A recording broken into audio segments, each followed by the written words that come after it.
365 روزوں کا ثواب چند منٹوں میں۔ اگر آپ 365 روزوں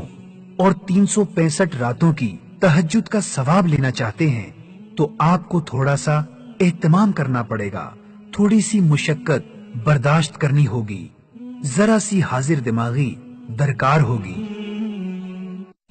رحمت عالم صلی اللہ علیہ وسلم کا ارشاد گرامی ہے،